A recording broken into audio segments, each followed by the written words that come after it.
Welcome back to Golf WRX's Winning What's in the Bag, where this week we finally get to celebrate Tommy Fleetwood on his championship win, the 2025 Tour Championship, FedEx Cup. Congratulations to him, getting his first PGA Tour win. Can't be on a much bigger stage than what it was. Pretty exciting to see him. I know that it's kind of shocking to think that he has not won on the PGA Tour yet. He's had professional victories, just not over here. So awesome to see that done. Great guy, club tinkerer, all that. So exciting to see him win. It was an exciting weekend of golf, a lot of good play out there. And he pulled through at the end with I believe it was a 3-stroke victory over Patrick Cantlay. So congratulations to Tommy. And we're going to jump into his bag now. He is a TaylorMade staffer, so pretty much everything in his bag, I believe everything is a TaylorMade product. But he has some interesting stuff, an interesting little setup. So we'll jump right in, and we start at the top, as we always do. And driver is going to be the TaylorMade Qi35. Now, this is, I think, maybe the first win for the Qi35 this year on the PGA Tour, but he did win with that, and it is a dot head. So, yes, this is a dot head, and it's there's a little bit less known about these dot heads because they don't seem to be, as plentiful as the Qi10s. But the big thing about these is it's probably got a similar design where it's a little bit lower spinning, a little bit more neutral bias than the standard Qi35 head that you get at retail. Now, also the other thing is that the shaping is different. So this year when they went Qi35, the standard model, the core model as people are calling it, it's got more of a shape that looks like the Qi35 Max. It's a little bit more rounded, a little bit larger footprint from address. This Qi35 dot head has a little bit more of the shape of the LS model. So there's a little bit more of an angle from the hosel through the heel up to the back of the club, which is a little bit more traditional. That looks a little bit more like the Qi10 did. It looks a little bit more like the Qi35 LS head does from address. And some people like that little bit more classic traditional shape. Now, TaylorMade went away from that in the core model because in order to get the forgiveness up and to add more stability, they had to move more weight to the perimeter and push it out. So that's why it went to that shape. But for the pros, they wanted something a little bit more traditional. So the dot head is here. And it is a 10.5 head, and it is actually measured at 9.8 degrees. Now, this one here has a 1.5 degree sleeve on it, or tip adapter on it. The retail one is 2 degrees. They make a 2, a 1.5, and I believe a 1. And the reason why they make all these is so the different settings equal different things when you divide up the rotation. So depending on how precise a player wants to be with loft, lie, all those things, they can use the different sleeves to get that player exactly where they want. Now this one here is, the sleeve is set to standard and upright. Now I know the photo shows a little bit different on there. That is actually a photo from the FedEx St. Jude earlier in August. So he could have made a few changes there, but set to standard and upright. So it's a 9.8 degrees is what the head is actually playing at. Now some of these specs I did get from golf.com because they had some really in-depth specs on these to go with our photos. So that there, it's a 58.5 degree lie angle, 15 gram weight in the forward, and 5 gram weight in the back. Now this head is shafted up with a Fujikura Ventus TR Blue 6X. Now the TR Blue is kind of a different version of the Ventus. So there's the Ventus line, the Ventus TR line. And the TR line, what they did was they reinforced the handle sections. So they used kind of some of their research to realize that there was a place where the shaft would flex a little bit or twist, and they wanted to kind of secure that up. So the TR series uses some spread toe fabric up just under the grip section to kind of reinforce that. So a little firmer handle section than the traditional Ventus Blue. Still is mid-launch, low spin. I think it's a little bit in between Ventus Blue and Ventus Black. I think it kind of slates right in between those two. Really stiff handles, or it's got a stiff handle section instead of a medium handle section, stiff mid-section, and a very stiff tip section on that. It comes in at 68 grams and 2.7 degrees of torque. Now it's tipped 1 inch going into this head, and he plays it at 45.25, so 45.25 inches long, and a swing weight of D3. The next club in his bag is a 3-wood, but he doesn't really play a traditional 3-wood. He is playing the TaylorMade R7 Quad mini driver. So yes, this is the mini driver there, and very cool looking club. I think one of the best sounding and feeling TaylorMade clubs that they have out right now. But this is a 305cc head. That is smaller than a driver, but bigger than a fairway wood. And it's kind of geared towards players who hit their 3-wood off the tee majority of the time. They don't really hit it off the deck as much. It can be hit off the deck, but it takes a little bit more precision to do that. But really made for the tee, super hot. And he's playing the 13.5 degree head, and it is at 13 degrees. So his has on this one has a 2-degree sleeve, which is the traditional sleeve that you would see on the shafts at retail, and it is set to 1 click lower on that setting. Now his on here, it has 4 movable weights on there to kind of dial in how you want this club to play. He's got a 10-gram out in the toe, a 15-gram weight in the heel, and then in the back he's got 2 3-gram weights. So got the weight pushed forward a little bit more, which should lower the spin a little bit, a little heavier in the heel to kind of maybe help that face rotate through impact or hit a little bit more of a draw there. But that is the setup there.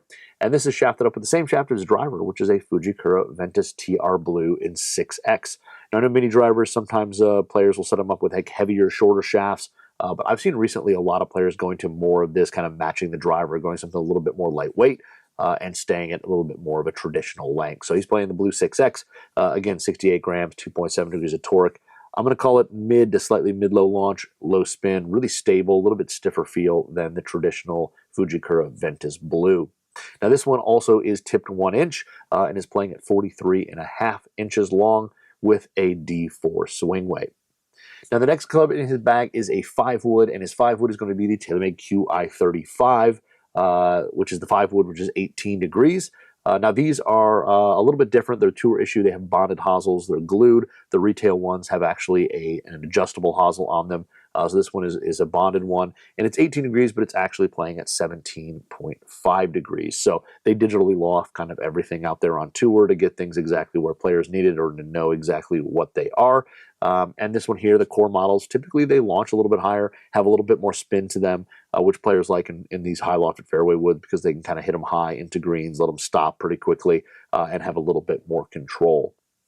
Now, in this one here, it's shafted up with a little bit older shaft. This is a Mitsubishi Kuro Kage Silver, and I think it's the TiNi 80TX. So on this, if you look up there, there was a few different Kuro Kage shafts from Mitsubishi. I think the first generation had kind of the square little pattern as it went from silver into black. And then this one has the more diagonal lines etched into it, which I think is the second generation that added the TiNi wire to it. And what that is a titanium nickel wire that was run in the tip section for, I believe, about 8 inches, and it helped with stability in the tip section, along with some of the elasticity to help that shaft kind of flex and rebound a little bit better. Now, this was kind of a mid-low launch shaft, lower spinning, really smooth feel to it, and it comes in probably around 88 grams-ish. I couldn't really find the old specs. I think the shaft came out in like 2013 or 14, so it's pretty old there, and nobody seems to have the specs. People have the dual core specs, but that was a different shaft that came out, I think, the next generation after that. So I think it's a TiNi version. It is a silver, which is the lower launch. They made a black version, which launched a little higher as well. So there were a few different versions of this shaft that came out, but I think this one is just the standard TiNi, which would be the second generation of the Kuro Kage. Now this one here in the 5-wood is tipped 2 inches. He's playing at 42.25 inches long with a D4 swing weight. Now, the next club in his bag is another fairway wood. Instead of going a utility or a hybrid or anything like that, he's going with another fairway wood, and this is the TaylorMade Qi10 9-wood. Yes, you heard it right, 9-wood. We are seeing more and more 7 and 9 woods in the bags of tour players, which is also kind of the craze out there with us amateurs as well. But this is the Qi10 version, so a little bit older version, but still bonded hosel, built for a little bit more forgiveness, a little bit higher launch, a little bit more spin. And again, these players like that going into the greens for as much control as they can have. Now, it's a 24-degree head. Printed there, it is actually playing at 22.5 degrees. So I don't know if it's bent to that or actually digitally lofted. On the TaylorMade Tour truck, they can actually bend these things a little bit. They have these perfect kind of molds that stick to the head, so they can actually bend them without breaking them. But this is the 9-wood here, so a 4-wood replacement with a fairway wood, and it's just basically going to launch higher. It's going to launch higher, probably have a little bit more spin, and maybe go a little farther than a traditional 4-iron wood. So that is why typically these players will put them in the bag. Now this one here is shafted up with the same shaft. It is a Mitsubishi Kuro Kage silver TiNi 80TX. Again, not 100% sure on this shaft, but I'm pretty sure it's that. So again, kind of a mid-low launcher around 88 grams and kind of lower spin as well. Really smooth, good feel to it. I know these were played. There was like an XT version that had an extra long section of TiNi wire in there. I think it went from 8 inches to 13 inches that a lot of people like Rory played for a long time. But this one here was definitely popular back in the day when it was out. It was in a lot of bags. Again, probably around 88 grams. Now this one here, again, tipped 2 inches, and he's playing this one at 41.5 inches long and a D4 swing weight on the 9 wood. Then we move into irons, and for irons, he is playing the TaylorMade P7 TWs, so the Tiger Woods blades, and he's playing 5-through pitching wedge in these. So this is the Tiger Woods blade that was designed with him. So again, kind of progressive blade length. So the longer irons, the 5-6, have a little longer blade length. They look pretty thin top line, very little offset to them. Very small overall blade, and then you get down into the kind of the 9 pitching wedge, and the face height gets a little bit taller. They look a little shorter from heel to toe, but a very compact, great blade, milled sole on them, so every set will be identical, and of course designed with Tiger's involvement. So every iron there is going to be soft. I believe like some of the irons have a little bit of tungsten directly behind the center for a little bit added mass right behind center for better feel and sound, but extremely soft, forged, and just great blades. We've talked about them a ton in Scotty Scheffler's bag. Tommy's another player who plays the same ones, but a really nice set of blades there. And they are shafted up with Project X 6.5s. So the OG Project X shaft has been around for a long time as well. Very low spin. It's kind of labeled as low launch, but I don't think it is that way. I think it kind of has an initial high launch, but a very boring and flat trajectory that's low spin. And for players who, generate a lot of spin or hit down on the ball, or steep angle of attacks, things like that, it can offer a little bit of control and less ballooning, especially into the wind, a little bit more penetrating ball flight into the greens. Now these here, he's basing this off a 47-degree pitching wedge and a 34-degree 7-iron. And then length is a 1/4 inch long and a swing weight of D4. Now moving to wedges, and the wedges are a little bit of a mixed bag as well. The first wedge is going to be his gap wedge, and this is a TaylorMade High Toe 4. So pretty unique. The high toes, when they first came out, I remember high toe lob wedges and even sand wedges were kind of in the bags a lot. They have that bigger, higher toe shape. Some players, they offer a little bit flatter trajectory because there's more mass moved up in the head. And also, lob or sand wedge, playing it out of the sand as you open the face. Typically, if you miss it, it's going to be a little bit higher and towards the toe. So these had more mass. They produce a little better shot out of there if you did miss it up on the toe. But he's playing the gap wedge version, and I'm going to say it's probably for one of two reasons, or maybe both. One, again, a little bit more mass high up. It may offer a little flatter trajectory compared to the traditional, say, mill grind 4, mill grind 5 wedge. Or he just likes the shaping of it because it does have a little higher, taller, sharper toe on it, which some players just like the look of. Everybody kind of has a different idea of what looks good to them from their eye. This maybe fits his eye the best. So, and this one is the 5209 ATS grind. So 9 degrees of bounce, and the ATS grind has kind of a 4-way camber on the sole. So it's a little bit of roundness from leading edge to back, as well as from heel to toe. And what that does is offer just versatility. So it's going to offer good turf interaction on full shots when you're kind of playing the wedge square to the target. But it's still going to allow you to open the face a little bit to hit a little higher lofted shot or something like that. It's great for kind of medium conditions, not super firm, not super soft, just kind of in the middle, or players who have a pretty average angle of attack or steepness into the ball. Now this is shafted up with a True Temper Dynamic Gold Tour Issue S400, which of course, 132 grams, mid-low launch, mid-low spin. We talk about all the time. That shaft has just been in every bag there. He plays this thing at 35.5 inches and a D4 swing weight. Now the next wedges in the bag are going to be TaylorMade, but they're MG Protos, which we now know as the MG5.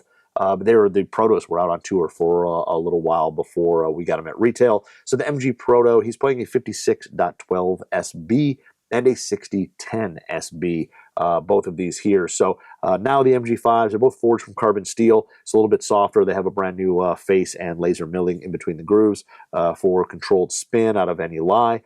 Great new shape to them, and the back has a totally different pattern to it. I believe from address, they look very similar to MG4. They still have the really squared off toe. They may be a little bit more rounded across that top line, but very similar design. And like I said, the step pattern on the back to probably control how these things are flighted through the set. But when you go from gap wedge to lob wedge, or gap to sand to lob wedge on them. Now these ones here are SBs, which are the standard bounce sole, so the mid bounce. And the same thing, much like the ATS in the 52, these are kind of 4-way camber. So have a little roundness to them, so that way they kind of don't dig, get through the turf pretty quickly. That kind of roundness on the back end there, it kind of releases from the turf very easily. Still allows you to open the face up a little bit without the leading edge coming up too high. but they're overall just really versatile and traditional grinds that work just about everywhere, no matter what you're doing with the wedges. Now, both of these are shafted up also with True Temper Dynamic Gold Tour Shoe S400s, 132 grams, kind of mid-low launch, mid-low spin. But good feel, very traditional, and I think it's one of those that people are just comfortable with, and they've played them forever, so they're just in the bag there. Now, these are playing at 32.25 inches for the 56 degree and 35 inches for the lob wedge, both coming in at a D4 swing weight.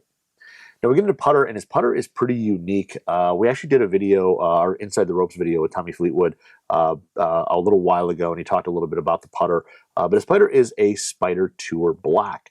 So this is a Spider Tour Black that has been kind of modified by hand by the guys on the TaylorMade Tour truck. And if you look at it, from address, it's got a pretty unique set of lines up near the face. And there's a bunch of lines there, one kind of goldish, orangish one in the middle, and then a bunch of lines on the outside. And it's basically an alignment that he took from the Spider ZT and a Logan Olson prototype that Scotty Scheffler putted with for a while. And what they did was they kind of milled these lines on the top line, kind of at the path of where the club goes into the ball. And it kind of helps frame the ball and have alignment. And Tommy liked the look of it, but they didn't have one built onto a Spider. There's nothing like that. So the guys on the tour truck actually just basically took a Sharpie and hand drew all the lines. They probably used some type of a ruler or something like that to make them straight and make them the correct 90 degrees to the face. But they're short little lines, and there's a bunch of them, and it works as kind of one kind of horizontal line almost in a way to help align the putter head. And since Tommy uses that TP5 Pix ball that doesn't have a true just like single line on it to line up, he uses the putter to line up his to make sure the putter's aligned correctly to the line where he wants to hit the ball. And this is the setup that he kind of messed with and put it in the bag, and it's been in there ever since he kind of started messing with it. So kind of a unique look from the top line on this putter.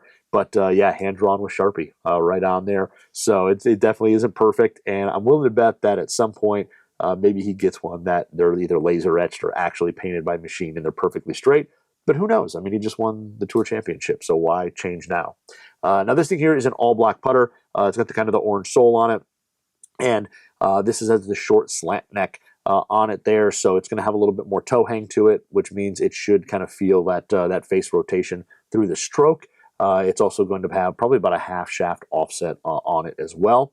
Now, this one here has a pure roll insert, so a Sirlin insert with the horizontal lines that are set at 45 degrees that put immediate top spin and forward roll on the ball, so you don't get any hopping or skidding. Now, this putter here, he is playing at 34 inches with 2.5 degrees of loft and a lie angle of 69. The swing weight on it is E0, and the grip is a SuperStroke 2.0 mid-slim that has definitely seen some wear on it, but hey, it's loved, and it won a tournament, so can't argue with that. Now, the ball, he is playing the TaylorMade TP5 Pix. So this is their 5-layer ball. It's a TP5. The big difference is that it has that kind of different pattern, the gray and orange pattern printed on it. So this is the higher launch and higher spin ball compared to the TP5X, but that pattern helps as the ball rotates. You can kind of see the way it rotates. So if you line it up just kind of the perfect way with the TaylorMade logo, as you hit a putt, it'll roll, and you'll actually see a black and orange lines as they kind of rotate. That pattern will create kind of fake lines in a sense as it rotates. So you can kind of use that through putting to kind of work on your stroke and things like that. But you can also see as you hit chip and little wedge shots around the green, that thing spin as well. So you can see if something has a little bit of like right spin or left spin or anything like that. But a 5-piece, ball. That is a tour level ball there. So he's playing the Pix version, which is a little bit unique out on tour. Now, grips are pretty interesting. He's playing 2 different style of grips. So the first grip is a Golf Pride Tour Velvet BCT. This is played in his woods and wedges. So this is the kind of a Tour Velvet grip with a kind of brushed cotton cord that runs through it. And that cord adds a little bit of roughness, a little bit of texture, but also helps with moisture control. So if you've got hot, sweaty conditions, it won't have as much slip to it. It'll have a little bit better traction. And that's a 58 round that he plays there. And then for his irons, he plays the Iomic Sticky 2.3s, which the 2.3 is the standard version in terms of size. And it is, these Iomic grips are kind of unique because they're basically made of an elastomer. So it's a resin material that's a little different than traditional rubber. It's got a little different feel to it.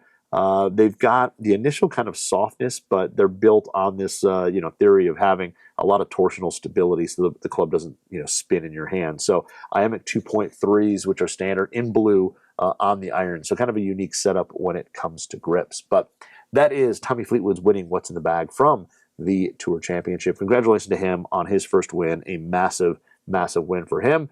And hopefully he can maybe not play so well when it comes to the Ryder Cup in a few weeks. Maybe cool down just a little bit, we'll hope, as an American. But no, it's great for Tommy, playing some awesome golf. And yeah, we'll see where things go. We're going to do some more winning what's in the bag. The season's like officially over, but we'll be definitely jumping into some more bags as people start winning tournaments. So check back, and we'll jump into the next one.